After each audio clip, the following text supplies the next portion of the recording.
I've heard of Patrick Ewing. You don't know what mewing is? Nope. Mewing is something these kids are doing now. Yep. All right, Joseph, roll the intro.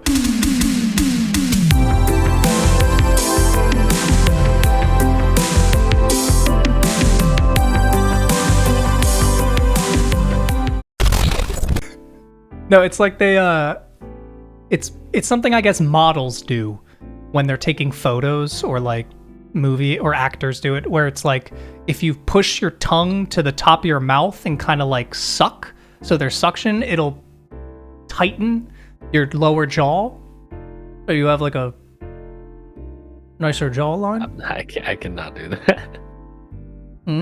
Because like if I let go, look at that shit. But if I'm mewing, I'm pewing, dude. If I'm mewing, I'm spewing. Welcome to Neon Valley 25. I did remember this time. That is a funny note I had. I forgot to mention this in the last episode. In the deep end, I decided to make this notebook the Neon Valley notebook. I was like, I'm going to write down all of my notes for the next, however endless amounts of episodes we do. Yep. Forever. And my first note, I had to scratch out at the top because I wrote the wrong episode number. Okay. I wrote a little note next to it that just says "Good start."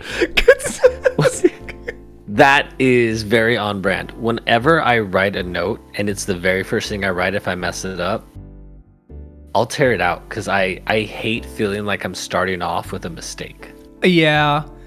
You know what? I've learned to embrace it though. You know what? I actually like, I'll double down on it. That's why I drew the little thing that says "Good start." Because now it's like, what am I, a Marvel character? Like, who actually makes notes like that? Sometimes I look at my notes and I cringe because I'm like, nobody actually writes notes like this. Like, this is like a movie character writing notes, where I'll like emphasize things that I'm writing as if like I don't know that I'm writing them. It's whatever. I just said we lack structure, and what are we talking about? Episode 25, baby. Woo! So I don't know if do you know Matty Rifey? Have you heard of this guy? His name has been mentioned to me, and my wife has shown me a TikTok video of a little bit of a stand-up routine. So I would say I'm a pretty deep of an expert on Matty Rifey and his life. Yeah, he's under some fire right now because of his stand-up special came out, and people are surprised that he's not very funny. But no, we talked about this a little bit beforehand. I was jesting when I asked if you knew who Matty Rifey was. Of course. Yeah. We talked about this beforehand. It's called acting. But you said you're not entirely familiar with him beforehand, before your wife had mentioned the recent controversy, right? I learned about him 24 hours ago. It's very ironic. Yeah, so he's always kind of, he gained his popularity from crowd work. Like, a lot of his TikTok videos are just him interacting with the crowd, and like, which is what I saw. Yeah, and a lot of it is like pretty charming. It's not, it's very fun, but it does start to devolve a little bit, where like his thing after a while just became the fact that he's interacting with the crowd. So like, all he had to do there was literally at one point, like, I wish I could find it, but there was one joke where he's just like, "Hey, dude, what's your name?" The guy's like, "Lucas." He goes, "Ah." Yeah, he looks like a Lucas.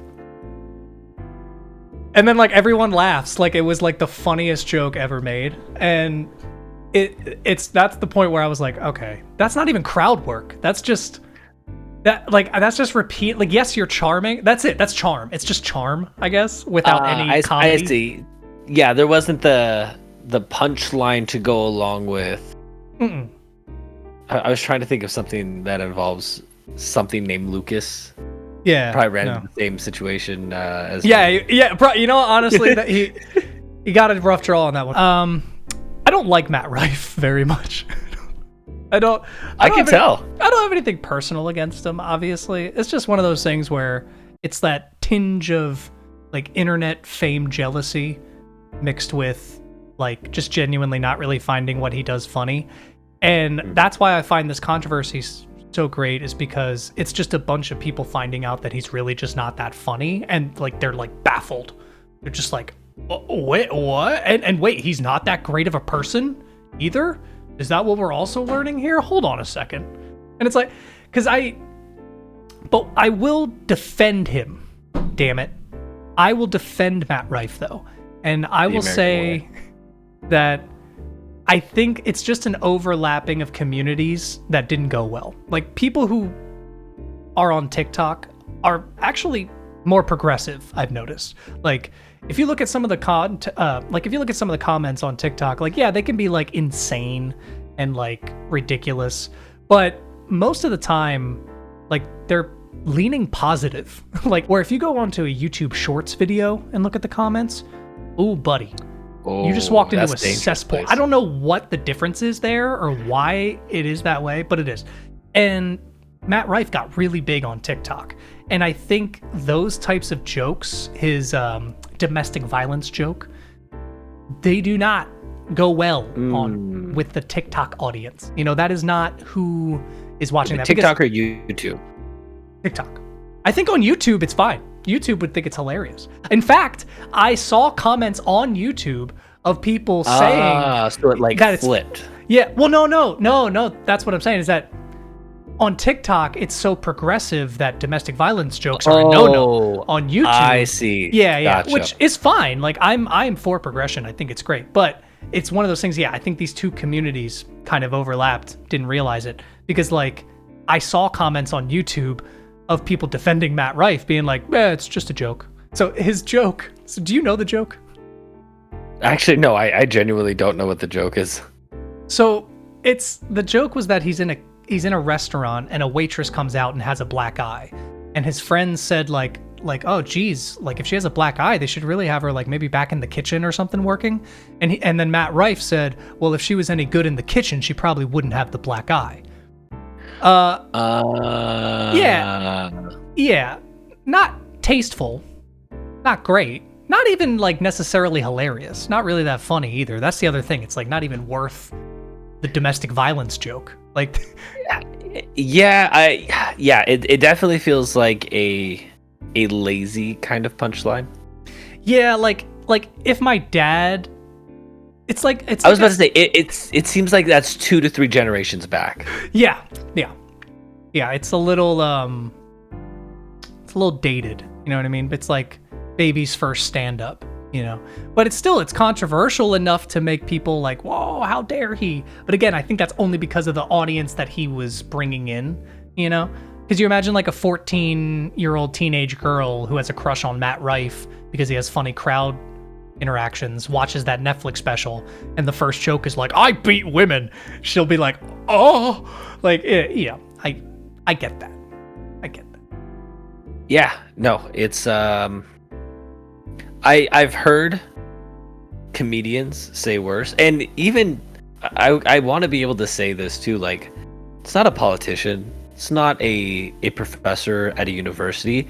It is a comedian who is telling jokes at an event that you've chosen to go to. Now, granted, I definitely hear it sounds like the way he presents himself and the kind of material he delivers is a little bit different. Yeah, but or yeah, at least... Oh, sorry, go ahead. I would just say, to me, that's more of, it's not that good of a joke. Yeah, it's not that good of a joke, and it's also kind of just how the audience perceives him. You know what I mean? It's like... Yeah, I will say, the TikTokers, they do be overhyping things. Whoa, dude. We're on TikTok right now. Chill. But yes, you do. Let me out. I survived Xbox 360 chat rooms. I think I'm going to be just fine. Yeah, no. The worst I've seen on TikTok is them calling people acoustic. It's hilarious. That's funny. It's funny. It's not funny on the videos where you know what? Never mind. You had some topics. This is a perfect time to transition. So, ladies and gentlemen, we're here for our second installment of one of my new favorite installments called Can we get Tyler to watch an anime by God damn quizzing him on is it an anime or did I make it up? We have Okay. we have 4 titles for you today. Tyler, Yeah. you need to decide which is the real anime and which is the name that I made up. Out of 4 titles, this is a hard mode. Only one of them You is had made 4 last time. Oh, no, we're 4 doing the same thing. rounds. Yeah, Gotcha. 4 rounds. 4 rounds. We're not structured here. They know that. No, not at all. Oh, there's a freaking fly in my studio. That is oddly enough the name of the very first anime. There's a fly in my studio. Ding ding, Sounds that's like like the Lars go. 1 point. Dang. For Tyler. Wow. 1 point for Tyler. All right, so the rules are, if Tyler gets 0 correct, I get to pick an anime that's at least 1 season for him to watch, and that will only be 12 episodes. We're not going to do a Naruto season that's got like 55 episodes this time. All right, are you ready for round 1? Bring it on.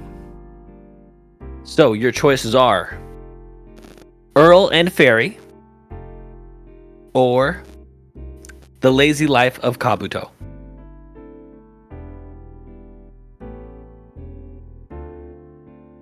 Wait, did you say the first one again? Did you say Earl and Larry? Earl and Fairy. Oh, okay. I was like, I'm pretty sure that was a TNT sitcom. My My name's Earl. name is Earl. Wasn't his friend named Larry? No, I'm thinking of Larry the Cable Guy. All right. Stalling for time.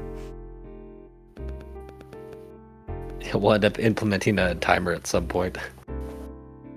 I'm gonna say Earl and Fairy is real. He got it right. Yes. You know what? Congratulations. All right. If I get all these next 3 wrong, I'll still watch your anime. Because like getting the first one right out of the gate, that's boring. Now there's no stakes. You know what I mean? Yeah. Okay. All right. We're still in it, everyone. Gerbils, I'm looking at you. Okay. Round 2. How heavy are the dumbbells you lift? Or 100 miles under the ocean?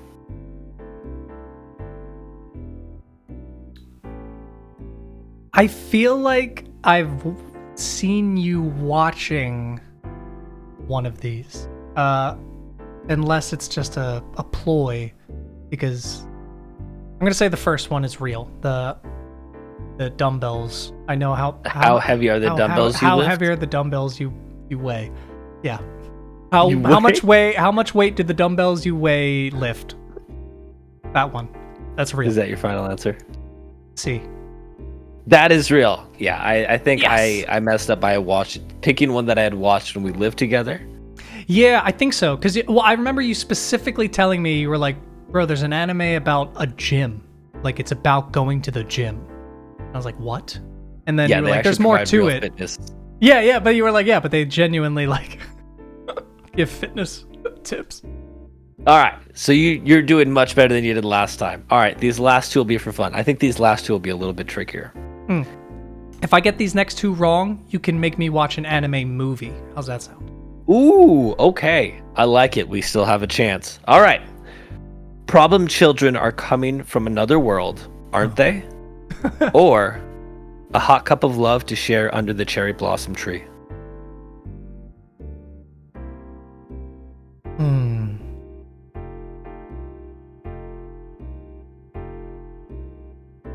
I'm gonna say the real one is that steaming hot cup of love. And I'm going to say you're wrong. Fuck, I knew it too. I knew it.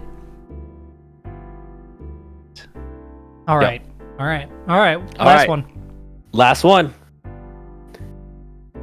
When supernatural battles become commonplace? Or we had to leave Earth and find a new planet because of Tomo-chan?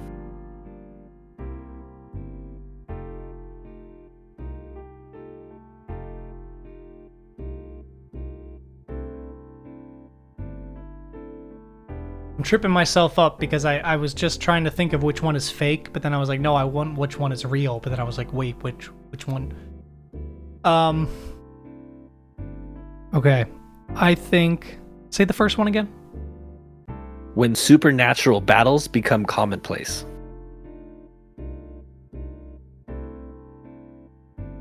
That's really lame. But I feel like maybe in Japanese it sounds a lot cooler. And I think, because here's my thought process, you took notes from the last one and you decided to make up your own Japanese name for this last one here, but it's not going to work, bucko. It's not going to work this time. The first one is real. Supernatural. You're correct. Yes! Oh, yes, I knew it. Not bad. I've been correct studying this time. He's been studying anime titles just the for last this week. occasion. I've just been scrolling through Crunchyroll, not watching. I subscribed to Crunchyroll just to scroll through and look at the titles. I haven't watched a single one, but I know all their names. Congratulations, Tyler. You've passed another test. But don't worry, fans. We'll get him next time. I realize that I am a bit strange when it comes to anime and such, because my coworkers at my new job are big fans, and they talk about like many different animes, and some of them I've heard of or seen, some of them I haven't, but they asked me like what animes I've seen that I can think off the top of my head, and like it's pretty hard for me to name like from start to finish once I've seen all, and I was like, oh, like for sure I know I've seen Black Butler, and like two of them were like what? And then like one of them was like, I don't even know what the fuck that is, dude. And then like I do, and it's like the most random one for you to have said you've watched. Like, listen, and once I explained it, it made sense. It's because I'm more into like horror stuff. And when I was scrolling through Netflix one night and I was stoned, I saw Black Butler, and I was like, it was at the time when you were getting into Naruto, and I saw that it was only like 8 or 12 episodes or something. I was like, well, it's not much of a commitment. It's more horror themed. I'll watch it. And yeah, that was one of the few animes I've actually watched from start to finish. And yeah, their reactions just made me realize like, oh, maybe there's something wrong with me. I'm surprised you haven't tried Attack on Titan, because it is not overly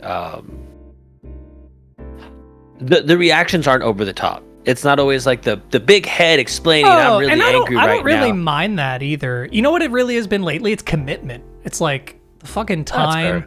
I've been like a movie watcher lately, and the only TV shows I watch are really with me and Audrey. Like we have our like allotted TV time for our shows, and like it's pretty rare for me to have my own TV show recently that I'll like watch. Like I'm actually trying to even think of the last TV show I've watched, or even like, of course, like Netflix or Hulu or anything. I don't know. Like me and Audrey are rewatching How I Met Your Mother right now. About it. We're almost done. Tyler. What? It's been a while. It's been a while. I've probably watched both The Office and Golden Girls more than you've seen How I Met Your Mother. Fair. Yeah, I don't think The Office has never not been on the TV since Amanda moved in that day. Yeah. The funny I don't. part I love it though. I can't hate it. I laugh the same amount every time I watch another episode, so it doesn't affect me. Golden Girls, I can only half say that just because of Amanda. The writing on that show was fucking funny. I can't even lie. Oh, but dude, I do think that's like a golden age of sitcoms. All those shows were so fucking good. But what were you gonna say? Oh yeah, I was gonna say I do think that Audrey wouldn't watch it because it would absolutely give her nightmares. But I think from the graphic, and not just for the sake of being graphic, but the level of graphicness I think is also used to push the seriousness of the situation in the story, as well as the intricate storyline. So I will Attack on Titan still? What are you talking about? Yeah. Oh, okay. Oh yeah. And I'll say this. Okay. I won't give any spoilers, but the season, the series just commenced. They had the final episode movie, which they did. And what was interesting was so much of the fandom for many years, because it's been many years in the making, even though it's only about 3 seasons, I think, technically. So it's not incredibly long like a Naruto or One Piece. Yeah. When the guy made it, the ending was what he planned from the very beginning. Oh. And when you watch it, you just think there's no way. There has been debates for years over, no, he had to change it because of this. And he actually talks about how he felt that nobody knew who he was before that came out, but because it came out, he had to stay true to it because it became his story in a sense of he couldn't change or defer from his path. It's so good in terms of I think the story. I think it's one of the best stories I've seen done in any forms of media in a while. Interesting. Okay. But I'll just leave it at that and let you to titillate on it. Okay. No, I'm definitely gonna have to check it out. I think I tried watching it a while ago, like 6 or 7 years ago, something like that. When did it come out? You know? Many years ago. I would be making up a number. Because I don't want to say that I've watched it X amount of years and then someone's going to be like, it came out 5 years ago, so how the fuck? I know it came out a lot longer than that. I mean, man, time's been fucking me up lately. Like Eternal Sunshine of the Spotless Mind came out 20 years ago. That fucked me up when I started the movie. I was just like... You can tell. It's like, Jesus Christ. A little bit. But that's on purpose. We're gonna talk about we're gonna talk about that later because structure, right? Okay, so I think we completed my first little section. Second little topic I got is I got the flu again. Are you serious? So I had the flu. Was it a case of passing it back and forth between somebody? No, this was a different flu. So the first time I got the flu this year, it was around Halloween. So unfortunately, I missed like Aries' first Halloween, going over to my parents' house and hanging out with everybody because I had the flu. And then this past Friday, I got the stomach flu. Oh. And that shit rocked me. Now, here's the thing that I had forgotten about the stomach flu because I don't even remember how old I was the last time I had it. It fucks with your stomach.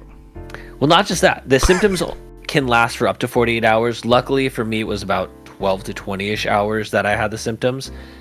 You're contagious for up to 2 weeks after. Oh, shit. I didn't know that. Yeah. So I'm having to stay in our guest room for 2 weeks so I don't get Amanda sick.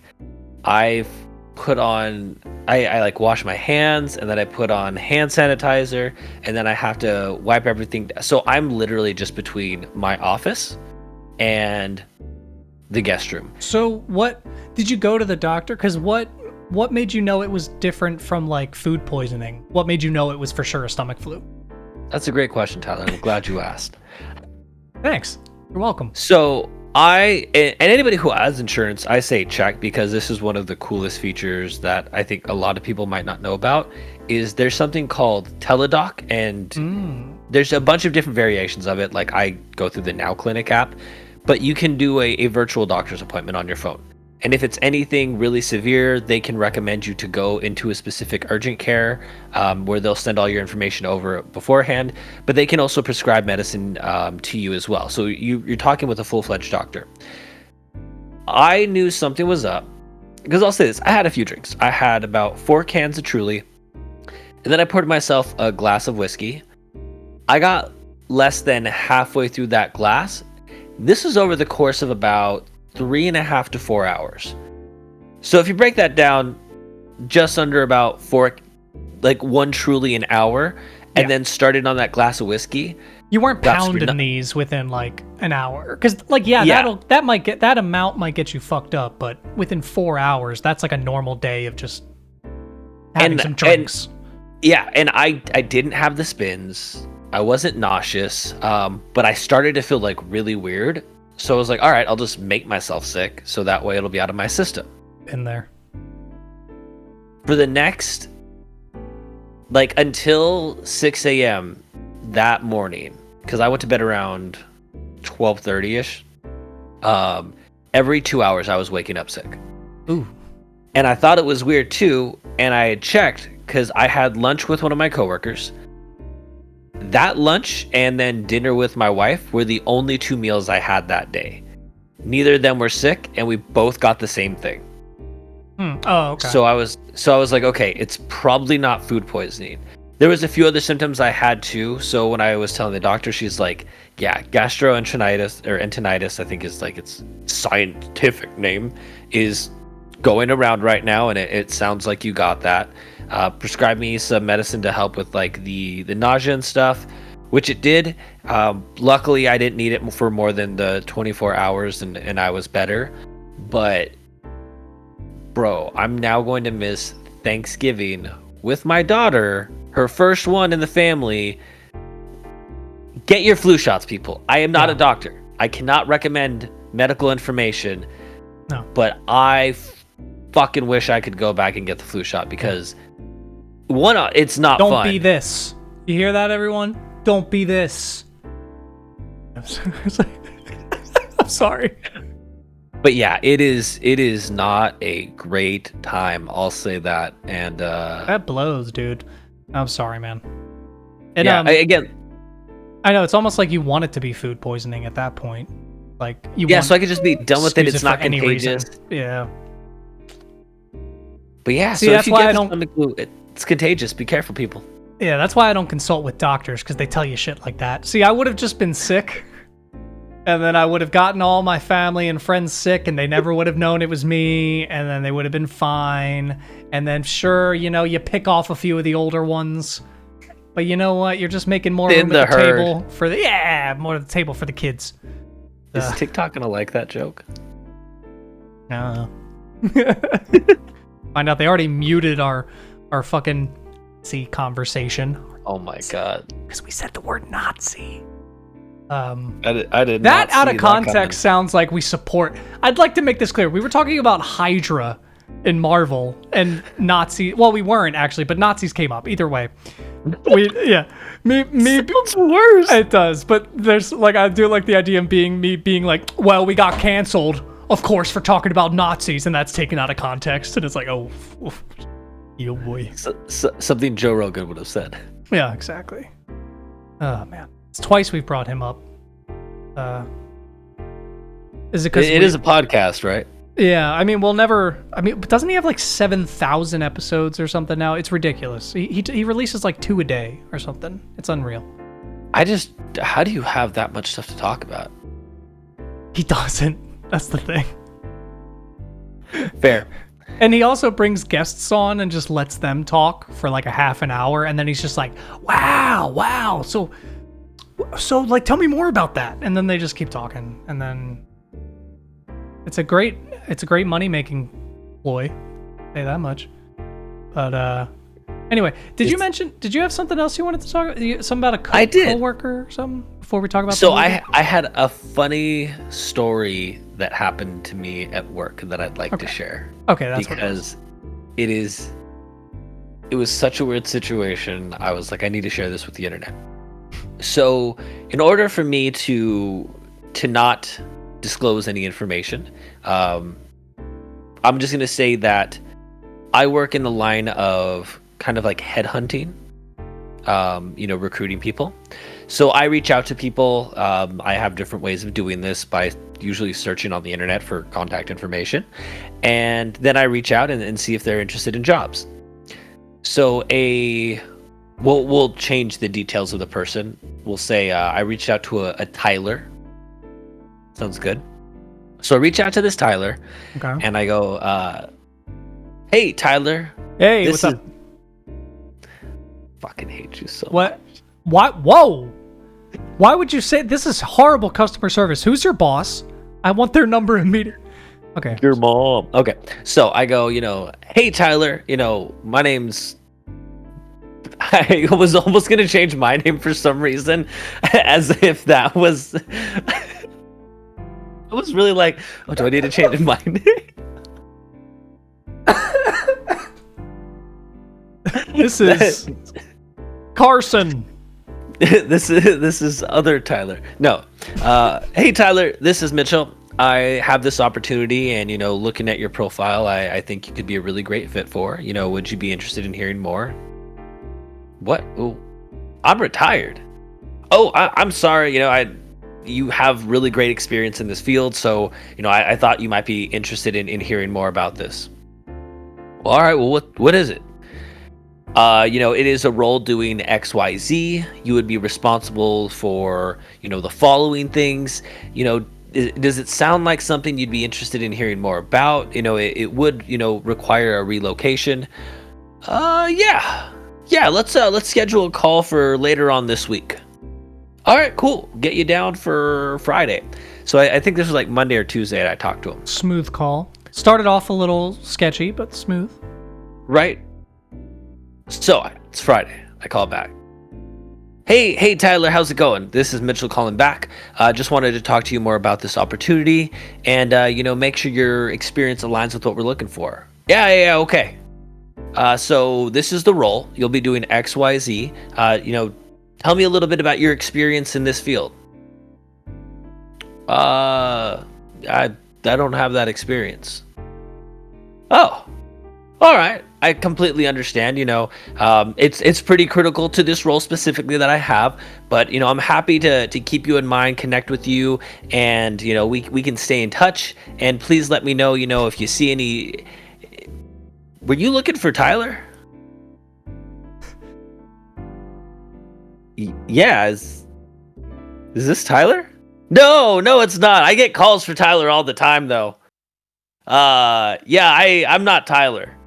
Is this the same guy that you for sure? Same guy. He's like, I'm not Tyler. I just get calls for him all the time. I don't know why, but I'm interested in maybe considering some work. Mind you, these are two separate fields that he had. But to start, I said, "Hi, Tyler. What can I help you with?" He just blew past all of that. This is a bored man. This is what happens when you're retired. You take other people's job opportunities. Yeah. And answer the phone with other names and just go, "Sure, what's up?" And again, when he actually told me his experience, again, I'm going to, as a correlation, it would be like somebody who is in, food and beverage management saying, yeah, I'll take on the role of being the head of a construction management project. That level of there's no overlapping skills that we can even consider for this. But he finishes the conversation after I again say, "Oh, hey, Tyler, this is Mitchell. Hey, how's it going?" He doesn't stop me to go, "Oh, this isn't Tyler." No, not once. Not until, he had to see how far the lie could get him. You know what I mean? Hey, he could be Tyler to get this job, and then by the time he gets the job, if he's qualified, he can be like, oh, I'm sorry, I think you misheard my name. My name is such and such, and then maybe he could just blow over. You don't know what this guy's thinking. My name's Nathaniel. He's like, "Oh, Tyler? No, it's Amadeus." But it's even better. He's like, common misconception. "Were you looking for Tyler?" I was like, "I've said that twice. I thought I addressed you as Tyler." Yeah, so I don't want to. He got caught in a lie. It's not a long story. It's just one of those situations where you go. All my coworkers were dying laughing that heard the conversation. They were like, "No way." Just want to be the fly on the wall of that guy. This poor man. He just needed someone to talk to. That's all. It's just, it's a conversation. How's it going, Mitchell? Oh my gosh. I'll be Tyler. I did have a few of those conversations when I worked previously for a solar company where I was calling people, and this one guy was like, I still to this day don't know if he was fucking with me, but I don't think he was, because the amount that he kept emphasizing on it and kept really pushing, the governor says it's gonna take all the energy from the sun. No, man, he's being genuine. You wouldn't believe. He was definitely older. He was definitely much older, and I was just like, that's not how that works. Do you know how many Earths you could fit in this bad boy of a sun? That's like this guy who used to come into the convenience store I worked at all the time and would constantly talk about these YouTube videos where they can they can make gasoline out of water. They just don't, because they know it would solve all of our problems. But we can turn water into gasoline for cars. Okay. And he's like, yeah, but those petroleum companies, they don't want it. And I'm like, that could be true, but like, I really just don't care. That sounds like a lot of work to get around. That's the holy shit. That's funny though. I was not expecting that M. Night Shyamalan of a twist. I thought for a second maybe the second guy wasn't the first guy and was just like, oh, sorry, no, he's right here. Like he just answered the phone, but no, never him the whole time. Wow. Couldn't have seen that coming. Right? I'm going to make an anime out of that. You should. 56 episodes. But it's all just the one phone call. Well, 2 phone calls, actually. So split up. 2 seasons. And a movie. Hell yeah. Speaking of movie. I think it's perfect time to jump into this. Yes, it is. My boy. All right. So I'm curious. When I usually don't ask you this, but I am curious this time. When did you watch this? Like how recently? Yesterday. Nice. Okay, yeah, nice. I wanted to keep it fresh. Let me pull up my notes. I just watched it today, actually. Okay, so I didn't remember what I looked it up to know I had the right movie, but when I was writing my notes, I didn't remember what the name of it was, so I put Eternal Shine of the Spotless Mind. You know, close. That's very close. What was it? Hold on, let me fix my camera here. Okay, there we go. It's Eternal Sunshine of the Spotless Mind. Oh, so I was only missing one word. Yes. So last week, I suggested that you watch Eternal Sunshine of the Spotless Mind. I announced that it was Carrie Sember, baby. It's Jim Sember. All the movies I'm going to be suggesting are going to be Jim Carrey movies. And I started off with, I'm not sure if it's Michael Gondry or Michelle Gondry. Mikel? I don't know. But the director... Al. Dude, your microphone made the weirdest noise in the world. That was like alien. I don't know if it picked it up or not. That was terrifying. Oh my god. Oh, there's something in my eye. Oh my god, what's happening? I'm being attacked. Oh, you got the stomach flu, my friend. I'm sorry. Oh, no. Got it through Discord. Got it through DACcord. Got it through Discord. But no, it's written by Charlie Kaufman, and Kaufman has written some of my favorite screenplays like ever. There's actually one movie that came out recently. It's a Netflix movie called I'm Thinking of Ending Things that he wrote. And he's very good at making weird movies that are still grounded in reality yet have these like insane fucking like concepts, you know? And this movie is well, I would say it's a perfect example of that. So, Mitchell, what'd you think of Eternal Sunshine of the Spotless Mind?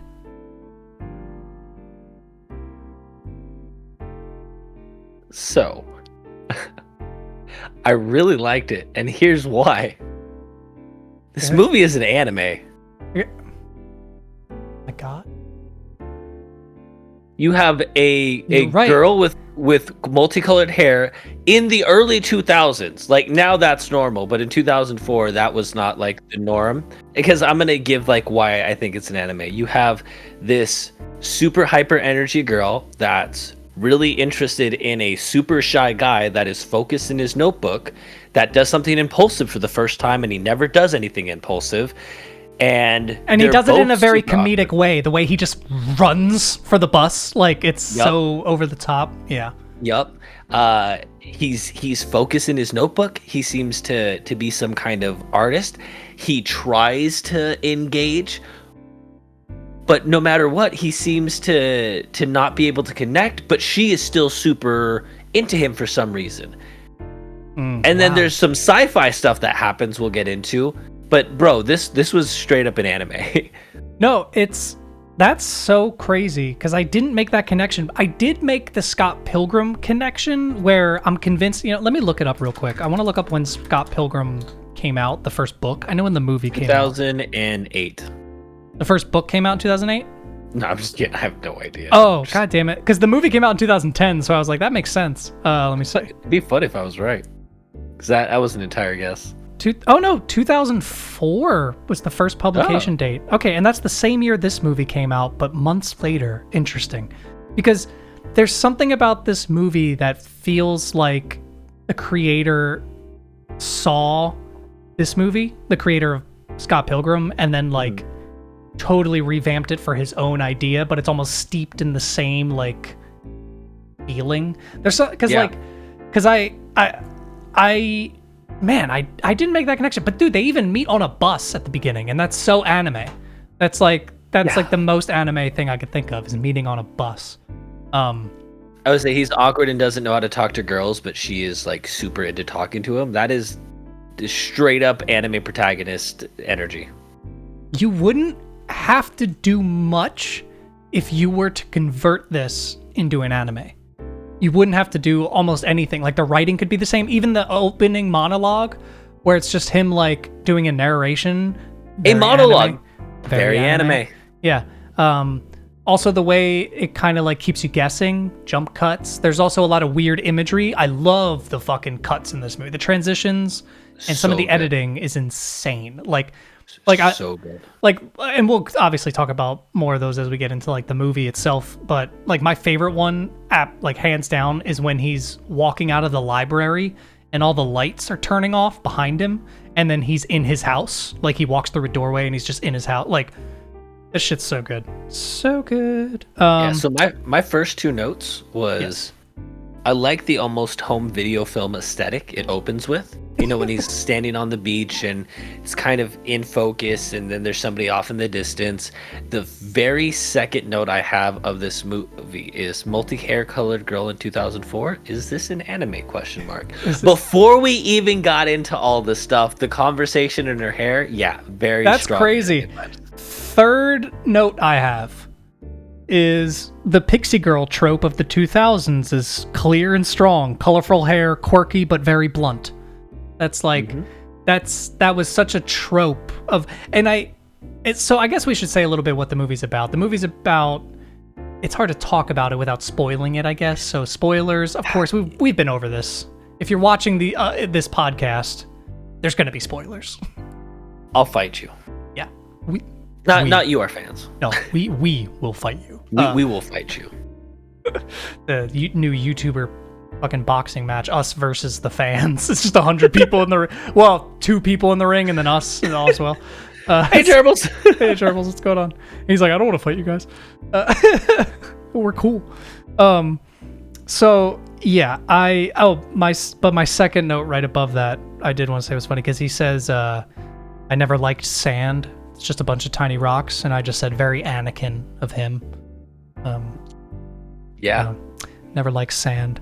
So yeah, no, the movie's about a couple who is in the middle of a breakup technically, but they go to this company that basically erases specific parts of your memory.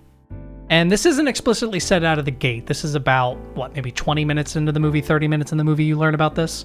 Maybe a little bit sooner, but something like that. Yeah, and it's funny because they do a good job of kind of giving you little hints, because for a majority of this movie, before they revealed something, I was able to guess in my notes of, is this good? Like one of the notes that I had about it was, because at one point we have the guy who he's met this girl on the bus, they hit it off, they're hanging out, they're having a great time. The next time he goes to see her, she acts like he's not even there, or not. No, it's not that. She acts like she doesn't know him, and then she kisses another guy. But I was like, oh, she's trifling. But I was like, or does she not realize that they had a thing? Like the movie did a good job of kind of giving you a vibe of something without it giving away any of its secrets too quickly. Yeah, no, absolutely, because she is enough of like, for lack of a better term, like a manic character that you wouldn't put it past her to just completely like blow him off. Just be like, do you need help, sir? Okay, moving on. You know, like, even though we know with context that she had his memory erased in her mind, you know, so, but without that, at first you're kind of like, oh damn, like she did him dirty, you know? And there is a few things that upon watching this again, because I watched this a few times growing up, and this is probably the most recent time of I think the last time I watched it was maybe 8 years ago, 10 years ago. It's a long time. Oh, wow. So it was nice watching it again, noticing things I didn't notice before with new context or having seen it before and knowing things. And there are some things that I think that they try to keep secret that are very clearly not secret. And I don't know if that's the point or if it's really just only for the character. It's like the whole thing with Patrick, for example, like the guy who works for the company, Elijah Wood, which by the way, we have Frodo, we have Mark Ruffalo, so many the good Hulk actors. We've got Kirsten Dunst, Mary Jane, right? We've got Jim Carrey, The Mask, David Cross. David Cross was my favorite character the whole movie, and he was barely in it. Yeah, it was every scene he was in. He had the best lines. I have a quote. I hope you have this quote written down. I am making a birdhouse. Birdhouse. Yeah, I am making a birdhouse. I don't know, it's some place that does a thing. And then the later one that he had that I thought was really good was, I didn't crash the plane. The plane crashes. It was fucking windy. Oh, yeah, so he's the one that reveals to Jim Carrey's character, Joel, that she had her memory erased, which was a weird detail. And I think this is one of the first clues that you're in the second layer of this, like, misremembering. But I don't know. Upon rewatch, I was a little confused because when he looks at the note, her name disappears. Yeah, her name disappears on it. And I thought the implication from that was that he's done this before and had her memory erased before, but I think that was the first time, technically. He hasn't had her memory erased at all yet. But but it is a little bit confusing. But I like that about it, where even though it keeps you guessing about what timeline you're in at any given time, you don't really realize that that's what it's doing until it's at the end. So you're like, oh fuck, wait, because the first biggest thing for me was, especially like the first time watching it, was when he's recollecting how they met at the clinic, and it's not how they met at the beginning of the movie. And there's this weird kind of moment of like, well, is he just lying because he doesn't want to sound like a loser who just ditched his job and met some random girl? Or like it kind of raises those questions of like, wait, is he telling the truth? Does he even know? Like, what? But yeah, no, so anyway, you have any other notes you want to move on to? Yeah, one of the first things early on too, I was like, I can't tell if she's more awkward or he is. Like, their conversation to begin with was so funny. Yeah, no, it's really awkward. I'm a vindictive little bitch. Like, even to the point where I started to feel like, oh man, like she's like really uncomfortable. Like you could visibly see how uncomfortable Jim Carrey is, and oh yeah, it almost kind of made me question at first, as I was like, man, why did I think they had a connection the first time I watched this movie? Because I remember thinking the first time I watched it, I was like, oh man, these two lovebirds just hit it off like immediately. But then rewatching it now, knowing context, knowing all this, and I'm like, oh god, she's like coming on so strong. And then like even within their first night where she's like, we're gonna get married, and like obviously I think that this is all kind of like the movie's way of telling us that these are the walls being broken down in her brain, where it's like they shouldn't be hanging out, and because they're hanging out, it's like unlocking all these things. So she wouldn't normally tell a guy, I'm gonna marry you, like right when they meet, but because of that history that they're unaware of, that she isn't even aware of, it's natural. Yeah So I did have the note that their interactions are weird but genuine, and they make sense in the future. And it's funny though, because I think what it feeds into, because I have it written down, is there's something about these type of movies that came out in the early 2000s that really like fed into the hipster, like loner, kid who like was like shy and nervous, because there is that weird dream of like a very eccentric girl just walking up to you and being like, "Hi, how are you? What's your name? I'm such and such," blah, blah, and doing all of the work. Because like that's like, because like I'm just being genuine. Like that's because that is like one of the things when you're like a shy 13, 14-year-old boy who doesn't know how to approach a girl is like dreaming of. So when you see a movie like this, you're like, whoa, that would be awesome. She's perfect. Exactly. And the funniest part is that that's not what this movie is. It's not like a Scott Pilgrim or like something like that where it has a lot to say about memories and love and relationships and like how we, like, I don't even know how we live, like, and survive as people. Like, it's a very deep and heartfelt movie that I got a very, very emotional watching near the end portion, that my cat even came to check on me, and I was just like, oh no, it's okay. I was like, it's okay, Link, don't worry. Yeah, it tugged at the heartstrings quite a bit, even upon rewatching. Yeah, it was funny. One of the notes that I had kind of earlier on was, I almost wonder if she's in a relationship with someone else currently. And this was right after they were leaving, being on the ice and looking at constellations. And so what happens is they go on kind of out on the state, and he goes to take her to the house because she wants to grab her toothbrush because she's going to stay the night at his place. And Elijah Wood's character, Frodo Baggins, comes up and knocks on his window and says, "Can I help you?" And he's like, "No."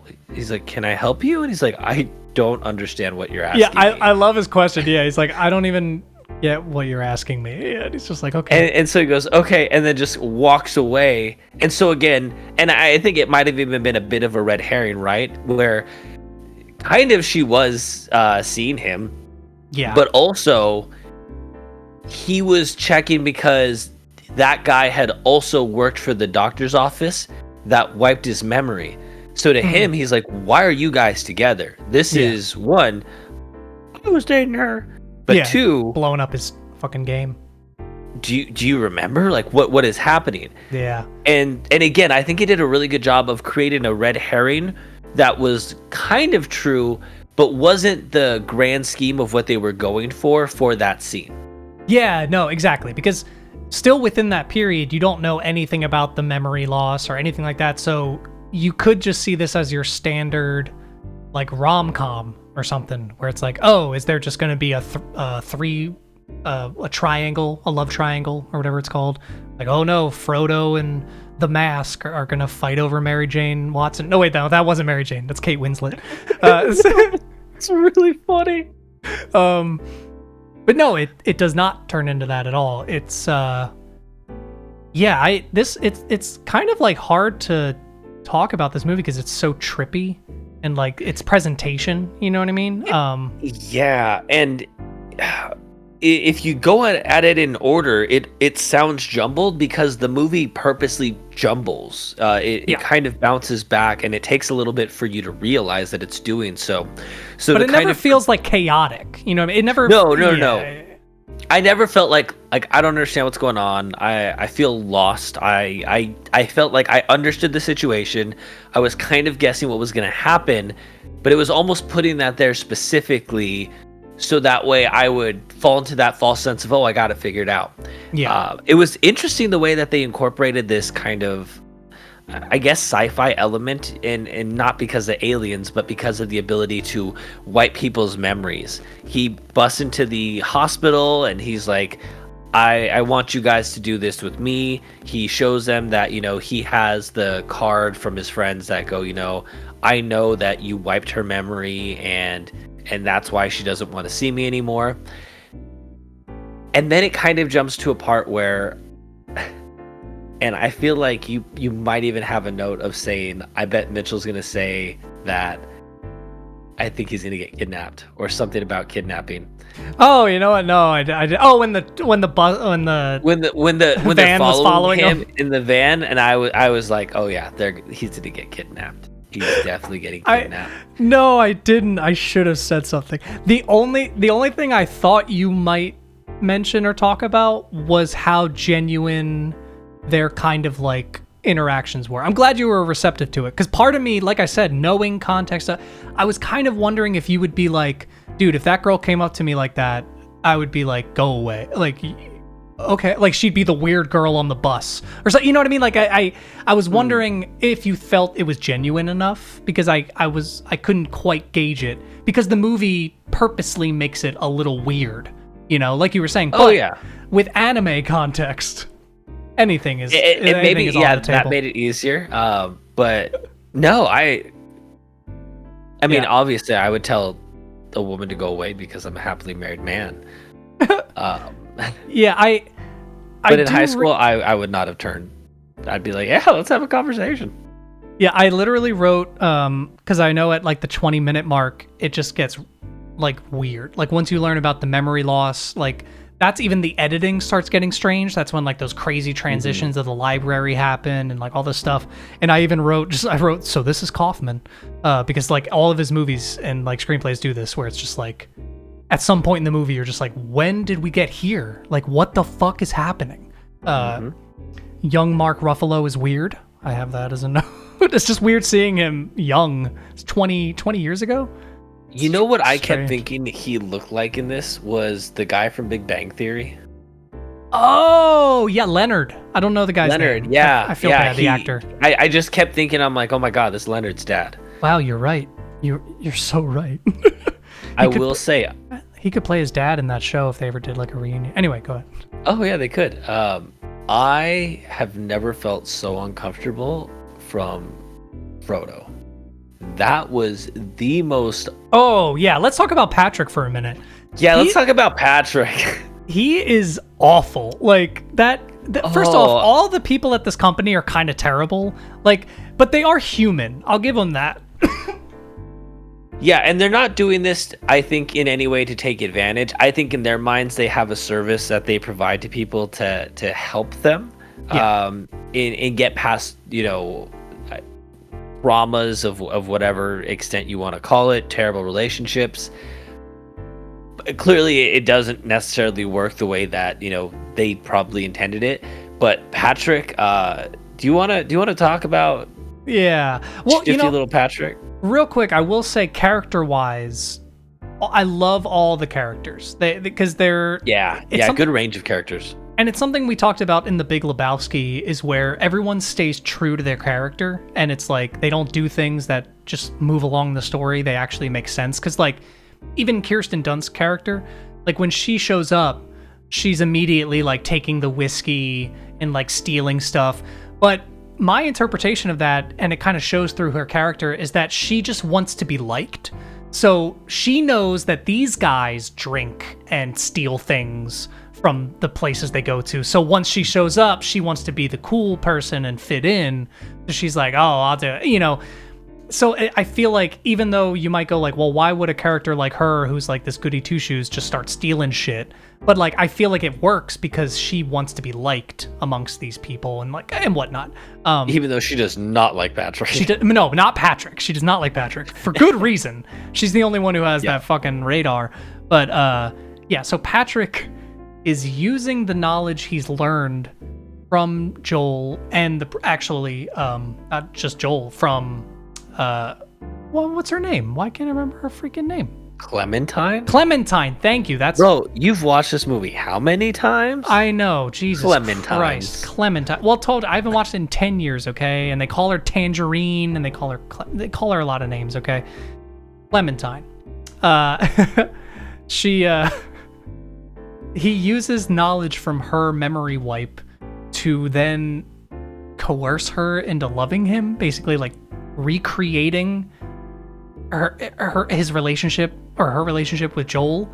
And I think the movie doesn't outright say it, but I think that it's like that's what's fucking with her. Like that's what makes her like crazy. Like when she keeps calling him. And it's making her, I think, starting to remember, because like when he says at one point he reads off something that Joel wrote to her, and he says it to her, and she kind of looks up at him like I need to leave.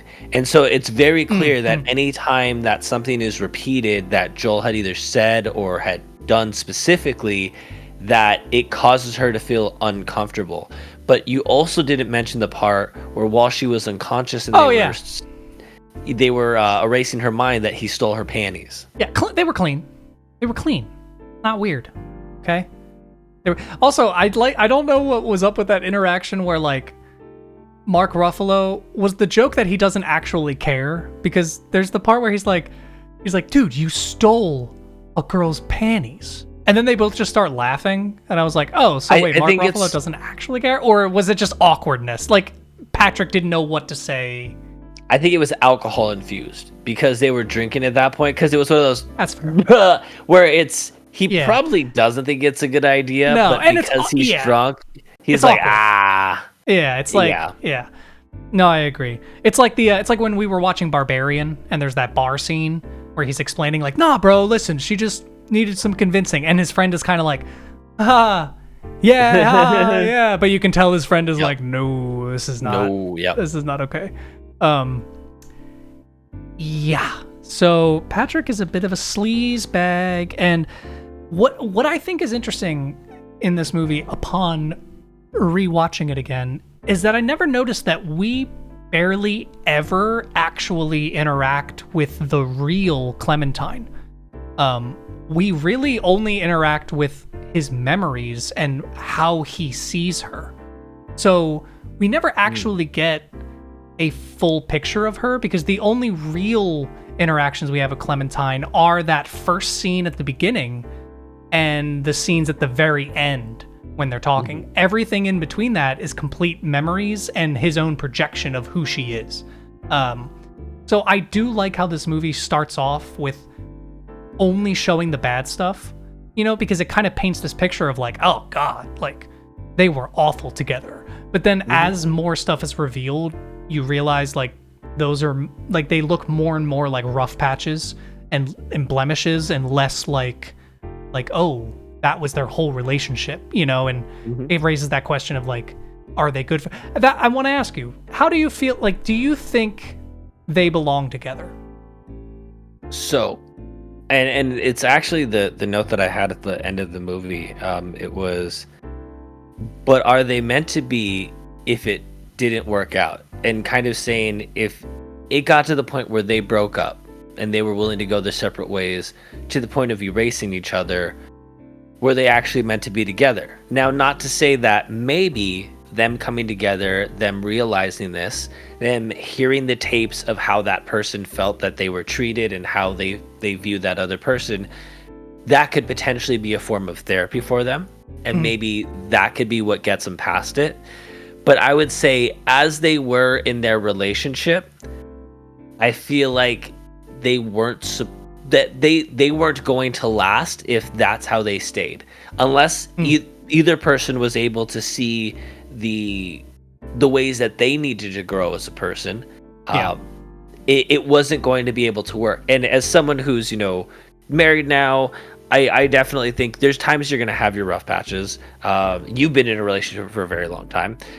There's times where you're going to fight.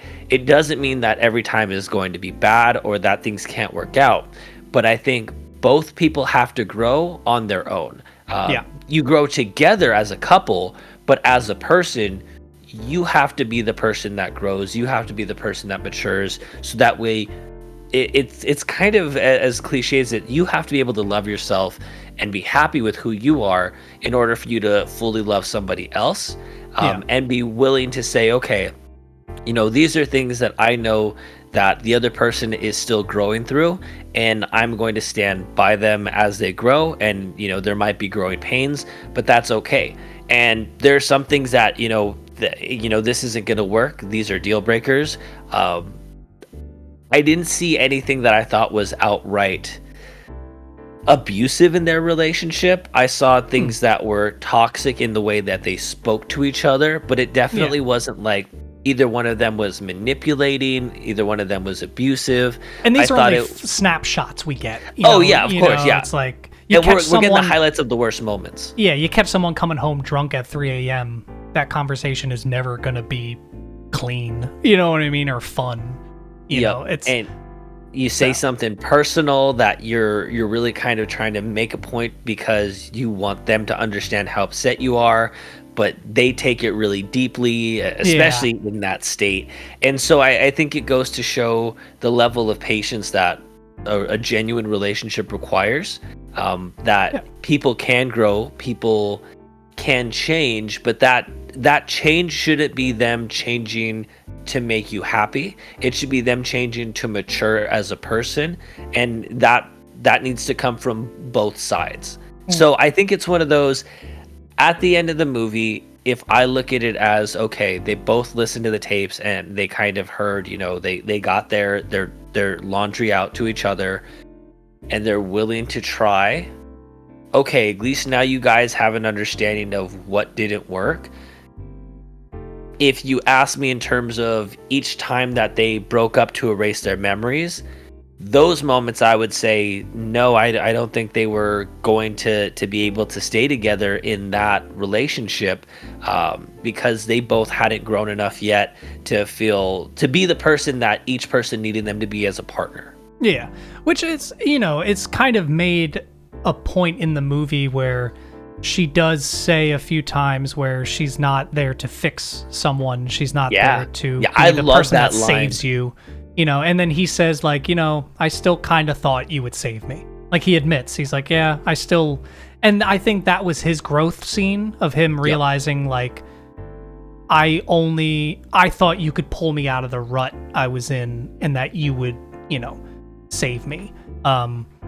Yeah, no, I agree. I agree 100%. I think the most important thing the movie does is make you realize that it's their decision. That's ultimately what it comes down to. Like, it's like they belong together because they want to be together and try to be together. Whether or not it ends the same exact way and then they do it all again, sure, it might happen. But that's literally the tone of the movie. I love that scene of him just going, okay. Like, it's so beautiful that it's just like, it's such a simple, like, cap to that movie where it's like, it sounds so apathetic and like, oh, who cares? But genuinely, it's like, let's try. I want to try. I know the downsides. I know the possible, fights we're gonna have and all these things. But yeah, I really do like how it wrapped up in that sense.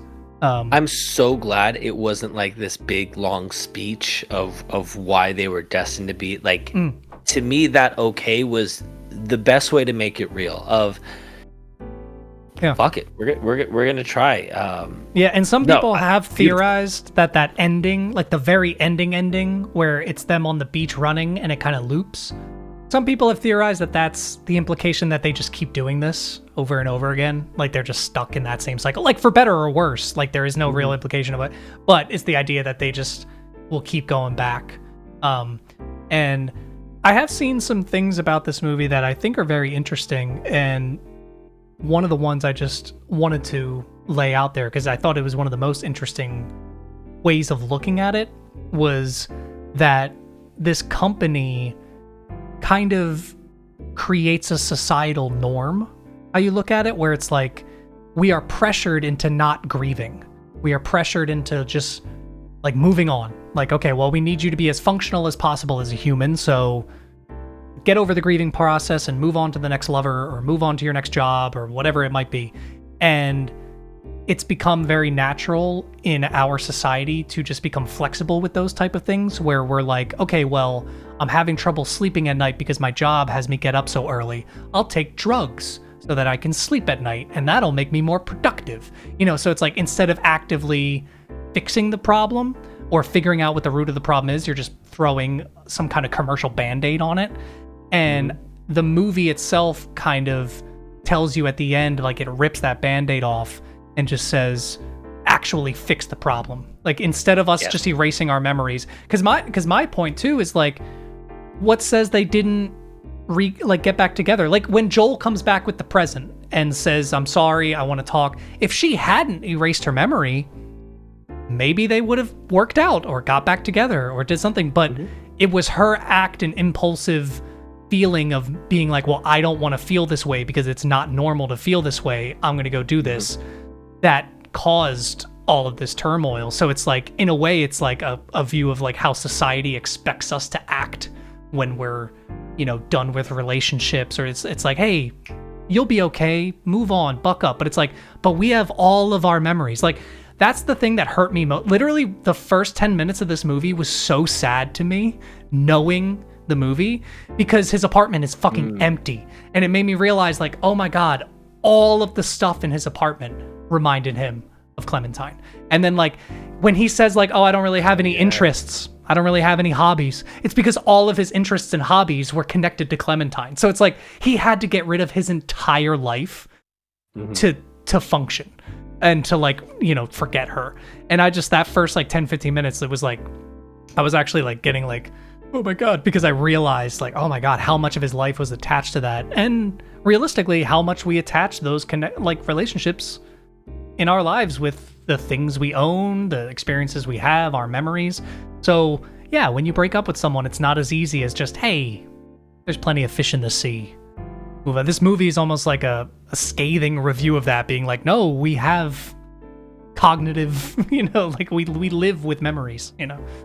Yeah, and let's talk about, when I say my favorite portion of the movie, it's not because I think the rest of the movie wasn't phenomenal, but it was just so good. The dream sequences when he was a kid. Oh yeah, they're so good. Oh like, my gosh, such a clever. It's like you said, sci-fi too, because it's like this element of like erasing memories. Like, they kind of dumb it down in a way where it's like, oh, it's like a heavy night of drinking, and it's like you have amnesia, but we're doing it to specific parts of your brain. But I love that sci-fi element where, as it's happening, he's in his own memories and he's now trying to escape them. So he's delving into deeper memories in his mind that are further away from where they're scanning. Fucking love that. But yeah, when he's like a little kid and he's under the table. and I thought it was genius how they used the camera for the size, the forced perspective. Forced perspective, but then they also had clearly what was a huge fridge that made him look small, and the big cookie when he picked up the giant cookie. Oh my gosh. So that the part where she's just like, look, my crotch is still here. He's just like, gross. Yeah, dude. It's then so funny. He's in the sink. He's like, I always love bats in the sink. But then it goes from really dark to really hilarious, where he's probably like around 5 or 6, maybe 7 years old, and kids are making him like hit a dead bird with a hammer. I was like, whoa, this got really dark, and I'm really sad because I love birds. But after that scene, like, she comes up as like another kid, and then it's him in his adult body dressed as the kid with like this cape on. And he like, hold on a second, Howard, you can't fucking bully me anymore. And then the bully grabs him and like twists his arm back. And again, it's like, of course he's supposed to be a kid in that scene, but because it's the adult Jim Carrey, funny. It kind of reminded me, I love when movies are able to play a little bit with like the back in time. Did you ever watch the George Lopez show? Yeah, oh yeah. Do you remember when, I think it was like a memory of like a younger George? Oh my God, was it just his head? It was his head on a kid's body. And he kept like doing this. He kept...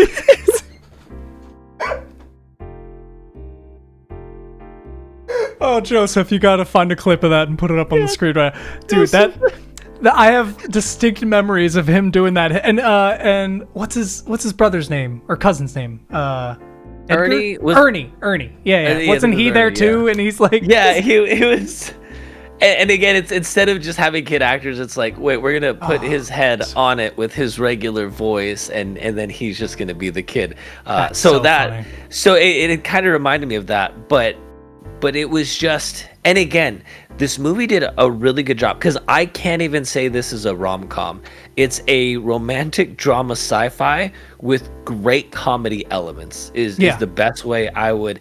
And you know me, I do not fucking like romance movies or rom-coms, which is odd because I love them. Yeah, you love anime. Yeah, but you don't like your boilerplate like Hallmark, which ironically he says at the beginning that the Valentine's Day is a holiday made by a company. to get money, make you sad. And I think you made a good point too, right? Because at the beginning, it's like, oh, is there a love triangle with this guy that was waiting outside of her apartment that walked up? And it's like, yeah, but no. There was a whole other layer, and yes, a love story, a story of refinding love, I think is probably a better word for it, was the main emphasis of it. And with that, they were able to add these like elements on top that just made it a really fun, interesting movie. Yeah, because I like that they didn't lean too much into this idea of like fate or destiny. Because if this was an anime, it for sure would have leaned into that idea of like, well, they were meant to be together. It's destiny. They were meant to meet at that beach. And like, but I think this movie kind of leaves it, again, it's more of just like, no, like he forced that upon himself. He left his own memory, like being like, Montauk, like from like that. That's not fate. That's him forcing himself to remember that it'll happen. So it's like, yeah, it doesn't really play with that idea. It still just makes it like, no, this is them actively wanting to continue to try to do it. And I apologize for the laugh. I literally just thought about, I am making a birdhouse. It's the inflection. I even wrote down the ... because he's like, I'm making a birdhouse. It's, oh my God, it's so good. Oh Jesus. Yeah, I Patrick be creepy as fuck. I don't know why I have that so late into my notes. Oh yeah, I stopped taking notes like near the last bit because I was just so enthralled.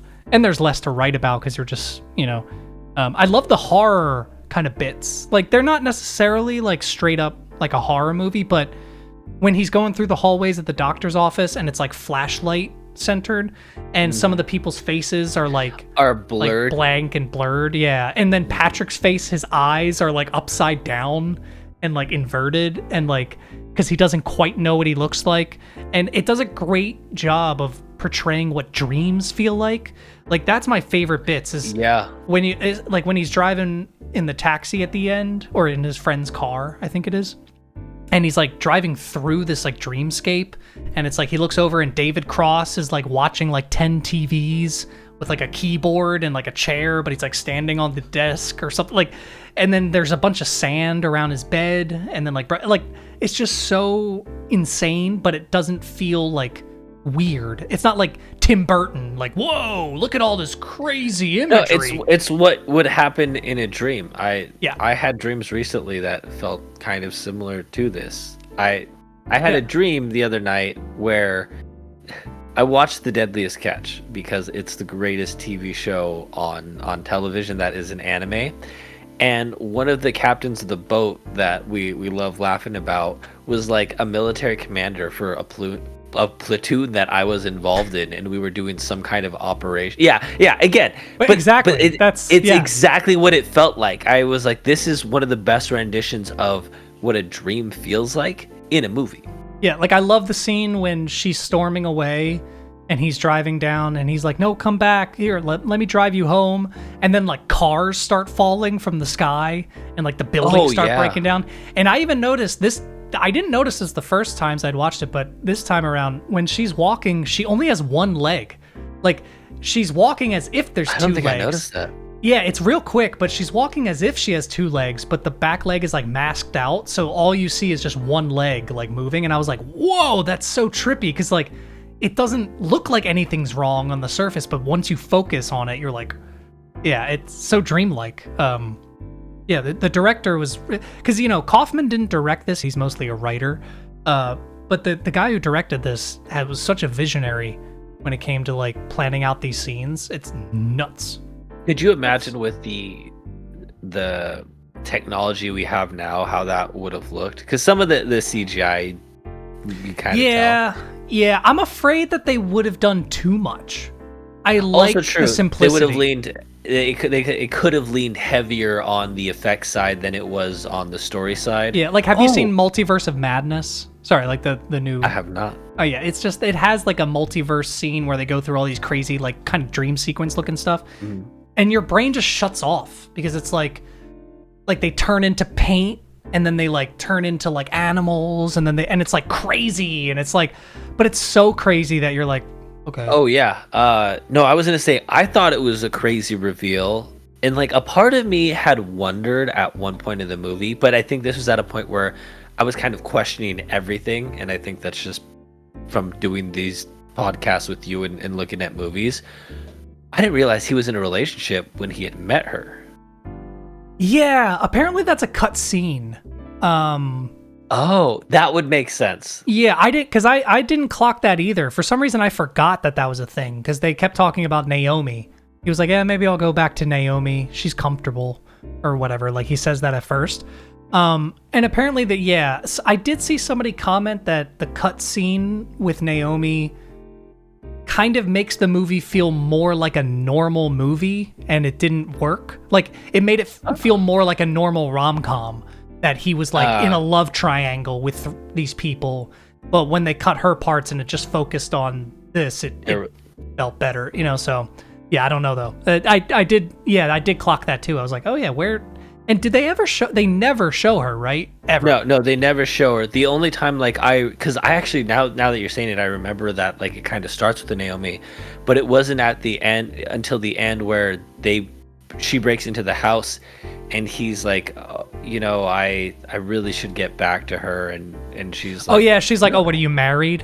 Or yeah, even when they're in the library, she's like, well, I don't know what your situation is with your wife or whatever, and he's like, no, we're not married yet, or something along the lines of that. And I'm like, what? When did that happen? Yeah.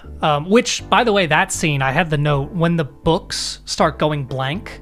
That's so fucking good. Like because it's like that kind of all the vision. How do I say this? All the visual representations they do of the memories disappearing are so fucking cool. Like when all the people start disappearing inside of like the Grand Station at New York, and then like that scene in the library, like all the books around them just slowly start turning white, and eventually everything in the room is just blank, and then the room disappeared. Like so good, so fucking good. And I was actually a little bit confused at the end with. So they start the movie with the ending. Yes. Okay. At first, I wasn't sure. Are they saying that he keeps repeating this exact action, or is this right? Because I was like, she had different colored hair than when we first saw her on the bus, or was that the same? I don't remember if it was the orange or the blue. I think she had the blue. I think it was the same because the blue. Okay. Because I think the movie lines up. I remember years ago watching something about this. Is like her hair is always blue when they're broken up. It's always orange or red when they're in the relationship or in his dream, and then it's green in real life or something like that. It's or blue. No, blue. I forget.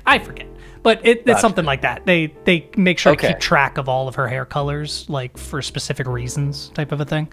So if you're gonna do a movie where you're gonna start with the ending, this is how you fucking do it. You don't let them know that that's the ending. You work it seamlessly into the story so it feels like that's just starting. Because I had no idea till the end. Yeah, because they meet on the bus, and then it cuts to the intro sequence, which is Jim Carrey crying in his car and driving home from the clinic. But you don't know he was like where he was or what he was doing or anything like that. And so you assume that it just skipped time. Like, oh, they met at the beach, they met on the bus, they dated for a while, and now this is the aftermath, But in reality, all of that already happened, and now this is the second time that they're meeting. Which again, I don't know. With her name disappearing on the card the first time, there may be the implication that he's done it before, but I don't know. I don't know. Yeah, because I remember when that happened. That was before you get introduced to too much of the sci-fi behind it, other than like what says on the note. And I remember I had to go back and pause it because I was like, wait, what happened?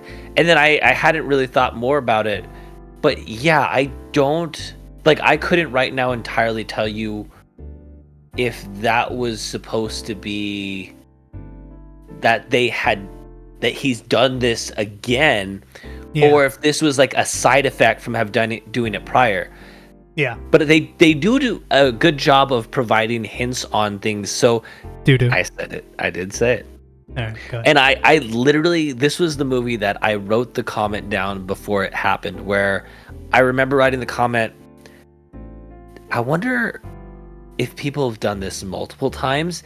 And literally the next second, you hear the girl get a call. No, I'm sorry, miss, whatever the fuck your name is. You can't do it a third time. I'll check with the doctor. So I was like, okay, you can do it at least more than once. Maybe after a period of time, you could do it a third time. See, I wish that they would have made, and maybe there's a cut scene, maybe there's a cut line, I don't know. Part of me does wish that there was a little more explanation of that, because that does create a little bit of a plot hole, in my opinion, where they didn't make it clear, like, when Jim Carrey got his procedure done. They should have asked him, like, hey, do you want to remember that you got a procedure done? Because why would the woman calling who's like, you can't get 3 done in a month, if she remembers having the procedure, she would remember what she's forgetting. Do you know what I'm saying? Like, so how would she know she's having 3 procedures in a month? Because nobody else in the movie remembers getting procedures. So it creates this kind of plot hole of like, okay, can you choose to remember when you get the procedure done? Or... Yeah, it would have made more sense if instead of getting the call, she's talking with the doctor, oh yeah, so-and-so called again, they want to get the procedure, but this would have been their 3rd time this month. Yeah. Like, that I think would have been a more clear way, because I really hadn't thought about it, but you're right. If she's asking for the procedure again, then she knows that she had a procedure. Like, the only out I can give them is it's for a different person. And so her friend's like, hey, there's this procedure you've done before to help you forget things you don't want to remember. But again, that's me coming up with an out. Or it's someone who keeps getting, like, maybe it's the same situation as Joel and Clementine, where they keep getting back together and finding out that they had their memories erased. And she's like, we can't do this for you guys again within like 3 times in a month. You know what I mean? Like, that could even make a little more sense. But yeah, like, because there's the big reveal of Kirsten Dunst's character. I was about to talk about that, yeah. Which I knew that was coming, but because like even rewatching it, I couldn't remember. I was like, fuck, wait, is there something to that? I was like, did the doctor hide it? But yeah, I like that twist, because she does seem very obsessed with the doctor coming like out the gate. Like, she's always trying to talk him up and like sound smart. I love that in her character too, that she keeps quoting people, but only really to sound intelligent. Like, she doesn't really understand the nuances behind it, and half the time she's misquoting or she gets the name wrong. Like, I love Pope Alexander. Alexander Pope. Oh, right. Yeah, like, sorry, I lost my train of thought a little bit there. But yeah, no, Kirsten Dunst's character, with that doctor, like, he puts his hand on her shoulder at one point, and she kind of like looks up at him and winces, but then like continues on. And then I made a note. I was like, wait, did he do something and then erase her memory? Because that's a plot point they don't bring in as much, that I think is really dark, and maybe it was too much for this movie, they didn't want to, but it was like, somebody with this power could do whatever the fuck they want, man. Like, this doctor could go around people and then fucking bring him into his little lair, make him forget, and then send him home. Like, the most fucked up shit you can imagine. Like, they don't go into that territory, but I was like, man, if you really think about it, like, Jesus Christ. Yeah, the implications for a technology service like this, there's no way it would be allowed for the general public. This would be a very government secret kind of thing. Yeah, 100%. But again, I think because this was not an action movie, it was a romance drama. It fits the movie, where I wasn't questioning the validity of. I wasn't doing my. I don't know if that's OSHA standard. I'm so surprised, man. I was a little ready for that. I was like, man, this is getting deep into no. David Cross saved it. He saved it. You know, well, that's what good writing in a movie does, right? It makes you focus on what the movie's trying to do more than the little details that like can ruin a movie, you know?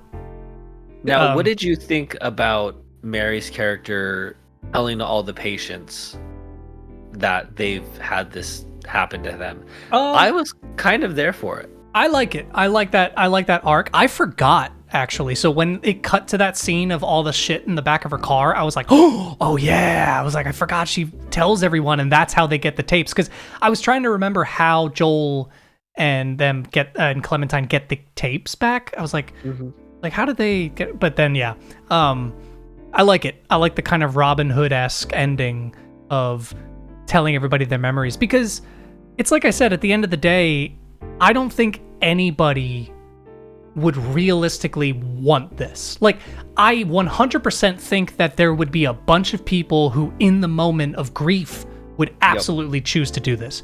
But given time and experience, no one would want to actually forget something. Like, because there's even like this scene of like this woman comes, like, and it's kind of like an offhanded, like, I don't know if joke is the right word, but it's a scene, a world building moment where when Jim Carrey comes in with all of his stuff, there's a woman sitting next to him who just has a box of dog things, like a dog bowl and a bone, and it says like Mr. And I'm just like, oh my God. I didn't even think about that. So this woman's just going to forget her dog entirely, like that he even existed. And I was like, oh my God, I would never want to forget that Beano or Bacon existed ever. Like, even though they died and it was the hardest thing in the world, no, I need those memories of them like that.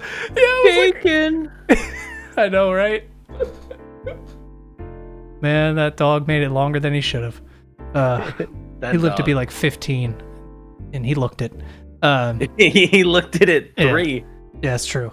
But no, yeah, that was so sad. Like, it made me laugh, but it made me so sad. I was like, oh no, this poor woman is just in so much grief over her dog. She's just gonna sacrifice all those memories. Yeah, no matter how bad of relationships they are, because again, right, like, you learn something from all of that, and it helps you grow as a person and teaches you what to be and what not to be, and to trade all that just so that way you're not sad for something that you will get past is... Yeah, it's the I mean, because it's interesting, because the eternal sunshine of the spotless mind quote can kind of be taken a couple different ways, you know, like at its very basic core, it can be taken as ignorance is bliss, you know, like, yeah, not knowing anything is better than knowing what hurts you. But the other things I have read about it that were more of like the philosophical takes of the movie and whatnot that I thought were interesting was, again, it was more about like the societal nature of the movie, and it has to do with how our brain works. And I'm not going to get too deep into this. This was just an interesting video I watched after I watched the movie, where it was a scientist who talked about the brain's difference between flexibility and plasticity. And flexibility is the idea that we can adapt to whatever we need to. So it's like I was saying, like, oh, you need to wake up at 4 a.m. for work? Take some sleeping pills. That's your brain having flexibility. Your brain having plasticity would be quitting that job, getting a better job for yourself, and moving. And it's like your brain actually like fixing the problem instead of just putting another problem on top of it, kind of a thing. So the idea of the eternal sunshine, like a spotless mind, is the idea of not having things in your life that are clouding your judgment to make you just go like, fine, whatever will get me to the next thing. So it's not even necessarily ignorance. It's almost just like apathy. It's like, well, whatever will just get this moving on. And instead it's like, no, you should have a clear mind of plasticity and like, I want to choose my destiny. I want to choose what's right for me. And like, I thought that was really interesting. It's like, it's almost like it's the same conclusion, but it's like different ways of looking at it. I don't know. Yeah. I think that's really solid. But yeah, so the movie finishes with them, and I really liked it that I guess we kind of touched on this earlier, but they hear each other's tapes, and the tape is pretty much them being asked, you know, give me all your details of this person. Why do you want to forget them? And kind of them unleashing that ugly side of, oh, well, I hated her because of her hair. Who does that? She thinks that sleeping with people will make them like her, and so she hears all this. But again, I think it's one of those, I looked at that as, maybe this is their form of therapy, and them hearing, that if they can hear that and still love the other person and try to make it work, then okay, maybe this time will be different.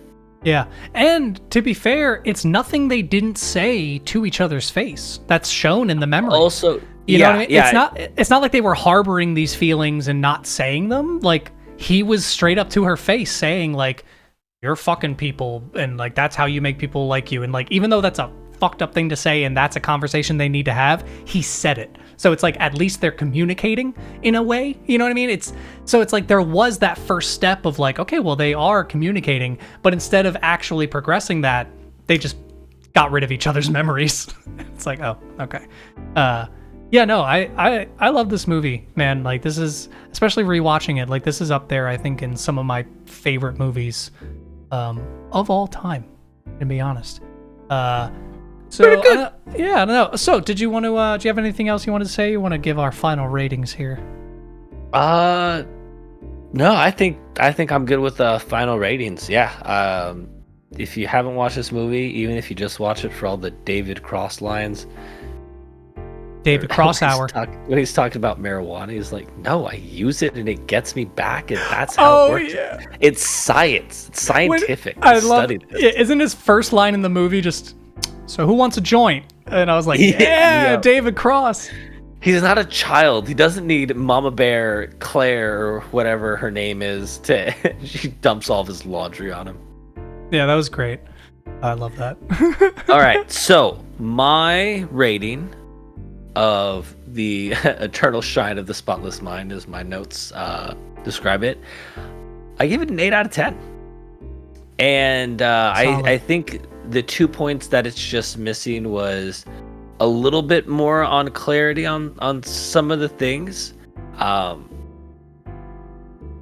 Again, I think, the kind of pothole, there's maybe like a few of those. But overall, I would absolutely recommend anybody to watch this movie. If you're listening, still watch it, even though you know the entire movie now, because it's that good. And it'll still throw you for a loop watching it. You could hear somebody talk about it for an hour, and it'll still throw you off watching it. I remember watching it too, being 20 minutes in, and I was like, how the fuck is this like almost a 2-hour movie? And then I got like 50 minutes in, and I'm like, holy shit, this is crazy. So it's good. It's super solid. I didn't look anything up about it. Obviously, when I put it on, there's a little kind of tidbits that it gives you about it, and I was like, oh, he's making me watch. What is he making me watch? Oh no. And no, it was really good. Yeah. It's one of those movies I think that on the surface a lot of people wouldn't want to watch because they just see the title and the cover and they assume it's kind of like a Driving Miss Daisy or something. You know what I mean? Like those, like a kind of like sweet, that's a good movie too. It's actually pretty funny. That's not even a good comparison of what I'm trying to think of, but you know what I mean though. You watch it, you're like, that's not for me. But then when you actually watch it, it's like, oh, this is well thought out. Like a lot of Kaufman scripts are and screenplays, but like, yeah, it's for me. This is a 10 out of 10. I'm sorry, I got to do it. I can't find anything wrong with this movie. Like, yeah, I have that. Just ring the bell. Ding, ding, ding, ding. Like 10 out of 10. I have that little tiny plot hole of like how the memory erasure works. It's like, okay, well, can you remember having it erased? Blah, blah, blah. But that's not the point of the movie. This isn't like a Marvel Universe movie that needs to explain memory erasure to me because like that's going to be an important aspect in the future of the fucking film series. No, it's just they needed that to work to tell this story, and it's just told so fucking well. I was legitimately getting tears in my eyes near the end again, and yeah, this movie makes me feel all the feelings. Straight 10 out of 10. Solid 18 out of 20. There you go. That's it's the first time I think we've done a total rating. Yeah, I don't know why. No, I don't know why you did that. Like a B plus. I lied. I think it's a D plus. But out of a scale to Z. Out of a scale to Z though. It's not on a scale to F. I'm going all the way down to Z. It's a D minus. All right. Are you ready for your movie? Which I'm slightly nervous that you've seen this, and if you have, it's okay. I have a backup that I know you haven't seen. Okay. Sorry to bother you. No. and I do want to watch it. I tried to watch it a few months ago and then got interrupted and then didn't finish it. So I've only seen like 10 minutes. But yeah, you know what? That's funny. I thought this movie would resonate with you a lot because of the subject matter. Yeah, no, there's a reason why I'm recommending it. It is you're gonna see. You're gonna see. All right. I know, I'm excited. Yeah. I know a little bit about it, but not enough to not be like a completely new experience watching this movie. So why are we laughing? I'm scared. You'll have to find out after watching the movie. All right. Ladies and gentlemen, if you aren't already subscribed, what the fuck is wrong with you? Do it. Follow us on seriously. Spotify. What? Like, comment, share, fight. In that order. Fatality. Yeah, follow us on Spotify. Get on that subreddit, r/Neon Valley Pod. Twitter, @Neon Valley Pod. TikTok, @Neon Valley Pod. We are all over the place. It's all that Neon Valley Pod. Patreon. We do. It's up. Yeah, we have that's right. Yeah. @Neon Valley Pod. We don't have any patrons, but it's there. And when we do, you'll get a shout out in every episode. So just remember that. All right, guys. Thank you for watching and listening. And this has been a good episode. And next time, maybe we'll be watching you.